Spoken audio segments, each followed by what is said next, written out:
Melihat Yogyakarta, bagi saya sejak dulu kala, saya selalu melihat Yogyakarta adalah City of London-nya Indonesia. Ada kegairahan dan semangat pembaharu selalu ketika mengingat Yogyakarta atau ketika sedang di Yogyakarta. Secara pribadi, bisnis saya saat ini 60% pendapatannya terbesar ya dari bisnis yang dibangun di Jogja. Sehingga bagaimana saya tidak mencintai dan menghormati Jogja. Belum lagi kesukaan saya akan sejarah. Belum lagi sebuah peristiwa besar terjadi di kala usia saya 30 tahunan. Saya ke Imogiri, ke makam para raja, yang ketika saya datang waktu itu sudah sore hari. Ternyata saya tidak boleh masuk hari itu, karena biasa yang masuk hanya raja di hari itu. Saya berdua dengan sahabat saya, hanya duduk-duduk santai di sekitaran yang 30 menit kemudian tampak banyak rakyat sekitaran yang hadir memberikan bunga, sajen, dan makanan kecil di pintu masuknya. Sang penjaga pun tampak kaget, karena kebiasaan seperti ini biasanya sang raja atau ngerso dalem akan berkunjung. Kok nggak ada yang ngabari? Mereka dengan sigap langsung berdiri sikap sempurna, berjaga dari sebelum maghrib sampai mendekati isya, yang ternyata tidak ada yang datang. Ketika saya tanya ada apa, para penjaga tersebut berkata, seperti ada raja yang akan berkunjung di setiap persiapan di sekitaran, namun tidak ada yang ngabari. Jadi mereka bersiap. Karena 2 jam bersiap siaga tersebut, akhirnya kendor juga penjagaan mereka. Dari diskusi sesama mereka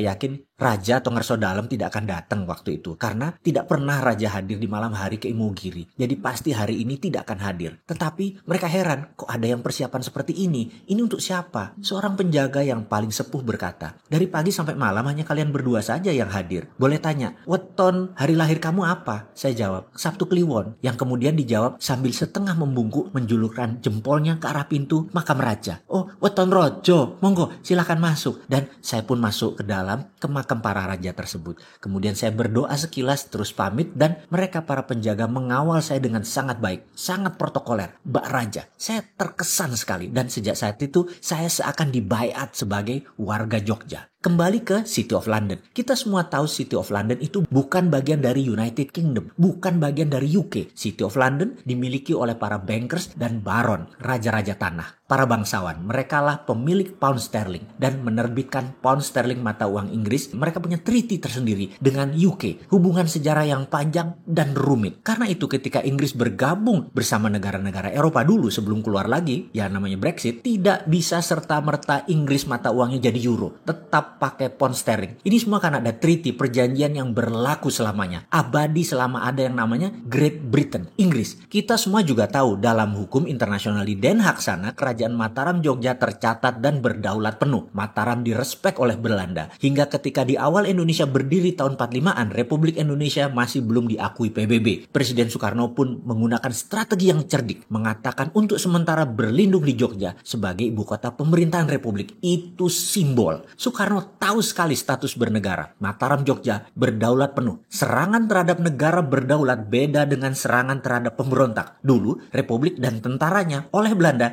dinyatakan sebagai pemberontak. Uang gobang, uang Mataram telah menjadi alat transaksi sejak lama, dihormati oleh Belanda sehingga ada exchange rate-nya. Sebelum kemudian dengan kelicikan Belanda, mata uang tadi ditukar semua menjadi gulden Belanda. Kerajaan Mataram Jogja yang usianya saat ini lebih dari 500 tahun memiliki sejarah panjang dibanding Republik Indonesia yang baru 75 tahunan. Perlu dicatat, dukungan Yogyakarta di awal kemerdekaan adalah sebuah pengorbanan luar biasa dari seorang Raja Hamengkubuwono ke-9 dengan mendukung penuh NKRI. Bahkan APBN 3 tahun pertama pemerintahan Republik yang masih muda kala itu, kontribusi Mataram Jogja banyak. Hingga saat ini, Mataram Jogja mendukung NKRI secara utuh. Di belakang hal itu, tidak pernah ada penyerahan secara legal bahwa tanah Mataram Sultan Ground dialih tangankan ke Republik Indonesia. Kesultanan Mataram Jogja sekuat City of London di mata internasional. Semua itu tercatat dalam Sabdo Tomo 1, 2, dan 3. Mataram Jogja punya sovereignty, punya kedaulatan yang kuat. Beda dengan provinsi lain, karena itu Jogja disebut daerah istimewa. Saya yakin suatu hari Kesultanan Mataram Jogja atas nama bangsa dan negara Nusantara akan turun tangan lagi secara aktif membangun NKRI ketika semuanya menjadi kisruh, bahkan berani berkontribusi lebih jauh lagi atas nama perdamaian dunia. Mari kita tunggu langkahnya.